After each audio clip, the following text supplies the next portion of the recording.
Yu Ishigami has to be one of the most beloved characters from Kaguya-sama Love is War. And I know this is a fact by simply asking many people about the series and hearing who their favorite character is. They typically say Yu Ishigami. And it made me kind of wonder why. Why is he loved oh so much? Well, we're going to find out today. Hey everyone, what's up? I am CTB Emotionless, you can call me Savage, and welcome to the psychology of Yu Ishigami and why everyone loves him. Intro, activate.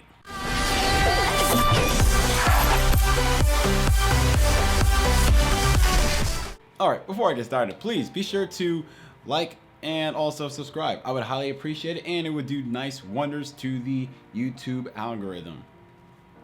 There we go. I did that thing. But anyway, let's get actually into the video because let's be real, who cares about that YouTube stuff? So, Yu Ishigami is of course introduced to us as a first year of this academy. And he comes in a little bit later than expected for the most part.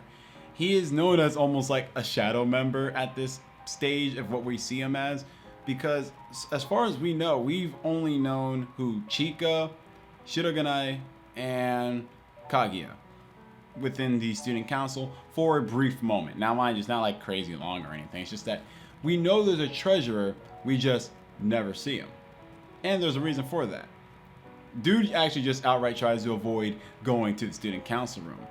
But anyway, that's another tale, another story. There's something weird about Yu Ishigami, and as you can tell, dude is extremely antisocial.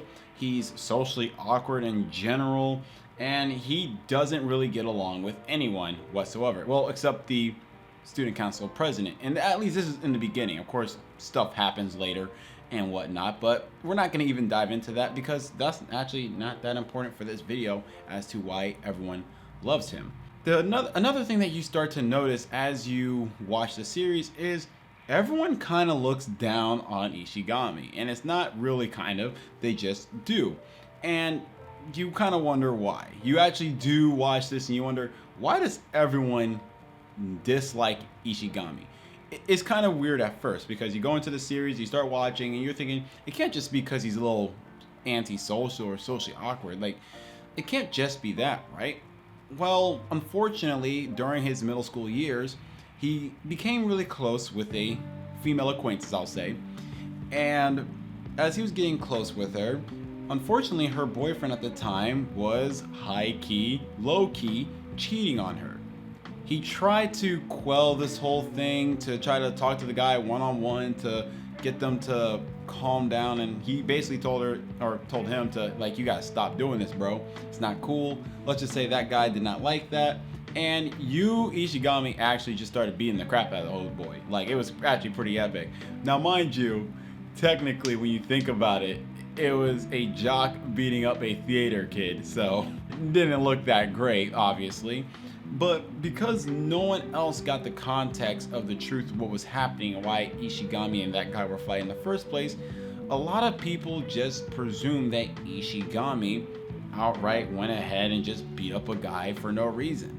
Now, mind you, Ishigami has always been a guy who preferred to be by himself. He always was rather antisocial since the very beginning. And he wasn't extremely socially awkward at that point, but he always kept to himself, kind of. Had his, sense of justice and all that nonsense, but he's always been antisocial, so a lot of people always just presume that Ishigami wasn't wrong because the guy he was willing on is very popular, and no one's gonna believe the antisocial guy over the popular guy. It's just not happening. So after those events, Ishigami is basically suspended until he decides to write an apology to the guy he smashed his face in. But he just didn't. He didn't do it for a long time. It actually eventually broke the other guy due to the fact that he was cracking under pressure with the idea that Ishigami was still watching him, maybe about to beat his cheeks, I'll say. There we go. Gotta work on, swearing. But basically, he basically cracked under pressure, and that guy went to a different school after this. So the reason why Ishigami was able to return back to school is because Shirogane, the student council president, actually did an investigation into Ishigami's past and the events of that, and he was able to find and provide evidence that Ishigami was actually in the right and that he did nothing wrong. Now, mind you, he did have all this stuff there, and he actually asked Ishigami if he wanted this information to be spread out so his reputation can be fixed, and Ishigami declined. I don't know why. I can't remember. I know he mentioned why. I just actually can't remember. So that's just how things go down. All right? Yeah. That's kind of what I wrote down there. So anyway, let's actually now look into what Ishigami finds interesting. My dude is an otaku. He's a weeb. He's also a gamer. Yeah, I actually put all that stuff right there. And he also uses Discord, which is way more based.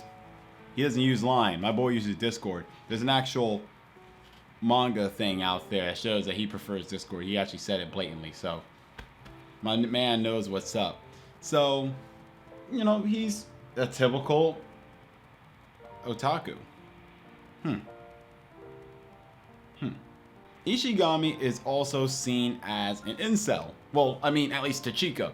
And the thing is, Ishigami is not an incel whatsoever. He just simply doesn't like Chika. To be fair, Chika is she's kind of a bitch. All right, gonna keep it a buck. I love Chika. She's sweet sometimes, but she's rather really mean to Ishigami, and he's kind of a jerk back, which, I mean, makes sense. Ishigami's a simple person where if you are nice to him, he is nice right back to you. He actually gives back the same energy that you send him. That is what his character is like. Hell, if more than anything, Ishigami is actually more leaning towards being a simp rather than a incel. Now, mind you, it's okay a little bit to be a little simpy because he's a high school boy. Hormones do stuff. And honestly, I'd rather he be a simp instead of a cuck. So that's good on me and good on him. Things, I guess. But that being said, yeah, incel, yeah, that's a bit of a stretch. You know, I know there's like barely a difference between incel and simp, but there's enough of a difference.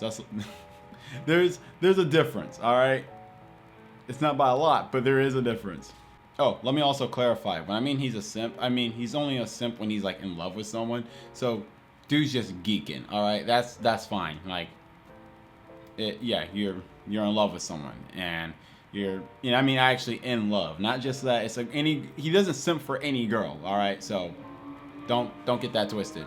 Ishigami is a sassy, quick-witted, cynical kind of person, and I actually think that is what resonates with the vast majority of the audience that is watching. Oh, well, I guess maybe that's why he's actually the most beloved character. It's simply because dude is just very relatable. Yeah, okay, I get it. Ishigami is the personification of an outsider. He really likes to stick to himself, and he also has a very, very small circle. He also has trust issues in general, and you can guess why based on his past. He's been bullied, and he is seen as a weirdo. Okay? The only people that don't judge Ishigami immediately is Tsubame Senpai and Maki Shijo. Tsubame is just an overall forgiving person, and Maki just relates to Ishigami as much as we do. I ain't gonna front. I would definitely ship that. You know, Miko, Ino, I like you, but Maki is waifu. Yeah, yeah, that's my waifu, by the way. I'm not gonna do waifu of the month anymore, so I can just tell you right now, Maki is definitely the waifu. Honestly, I wish I had more time to talk about Maki, simply because she's my favorite tragic character. But anyway, let's get right back to Ishigami. Ishigami's social awkwardness, sassy characteristics, and weeb nature is just something that we all relate to. That must be it. And it feels like we're actually able to self-insert ourselves into that character. Now, mind you, I actually do think I relate to Ishigami quite a bit, and so does Q. A lot of times, whenever Q and I would say something that was just like a joke, that of what type of response we would give to a certain situation, Ishigami would actually roughly say the same thing, and it did make us laugh plenty of times when that did occur. For, people who don't know what a self-insert is, a self-insert character is a character that is, generally speaking, kind of generic, which allows you to kind of project yourself onto. They're not too unique or bizarre to the point where no one can understand the train of thought that a character has, and stuff like that. There are such thing as bad self-inserts and good self-inserts. A good self-insert is a character that does still have his or her own personality.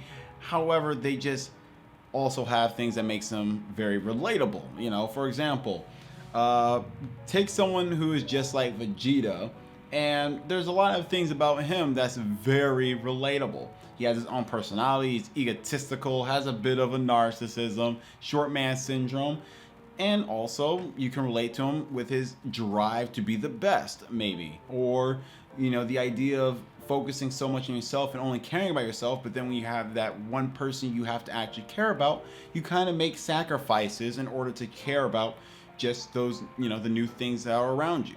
So something similar to that. An example of a bad self-insert is someone like Ishika Uemura from Infinite Stratus. He's bland, he has no personality, and he's just a nice guy. And you want to know why Ishika is a nice guy? Because you're a nice guy. And you too deserve a flock of bitches. But that's beside the point. Ichika is just a bad self-insert. He has nothing really going for him. There's nothing to make him seem different besides, he's the only dude on this planet that can operate a machinery that only women can take over. So what is there that's really relatable with him? Nothing. I promise you. There's nothing relatable unless you're Japanese and you're like, we have the same haircut. That's it. But an example of someone who's a nice guy and actually a good self-insert is Yu Ishigami. Why? Because he's a nice guy. But the difference is, he's not a nice guy because you're a nice guy. He's a nice guy because he doesn't want other people to experience what he's gone through in the past. Basically, homie has trauma and doesn't want anyone to suffer. He has his own sense of justice, which you actually if you pay attention, you discover. So, as jerkish as he can be sometimes, it just seems that he's very relatable in that regards. That's funny. So I wrote something here, and I'm just gonna read it exactly what I typed because it's making me laugh that when I write these, sometimes they're very properly written out, and sometimes I just do notes so I can keep myself on track. But this is just funny. It's just like, when you're able to make your characters relatable, that is a sign that you have done a great job with your character. Another sign is overall likability and complexity and blah, blah, blah. So, alright, we got it. Let me actually break down to what kind of love that all this, the characters have. Everyone has something about them as a character in this series and what makes them lovable or likable. For example, Ishigami's love stems from his relatability. Shirogane's love stems from his likability and determination, and Kaguya's love stems from her complexity. You can see this is in almost every character in this series, which is amazing. Like, good job. Like, seriously, dude. Also, if we were to keep it a solid book, the author himself admitted that Yu Ishigami is the hidden main character of the entire series from the get-go. So anyway, I hope you guys enjoyed that. Please be sure to like, comment, subscribe, all that jazz, cookies and milk. And please join me again next week for, what video am I doing? Oh, yeah. We're going to be doing it's going to be the last day for Anime of the Month, actually. It's going to be the final review. Yeah. I can't wait to do that. Also, ring the notification bell, you jerk. Yeah, I'm talking about the ones that are actually subscribed. Like, you subscribe, but you're not ringing the notification bell. What's wrong with you? I'll see you guys next time. Peace.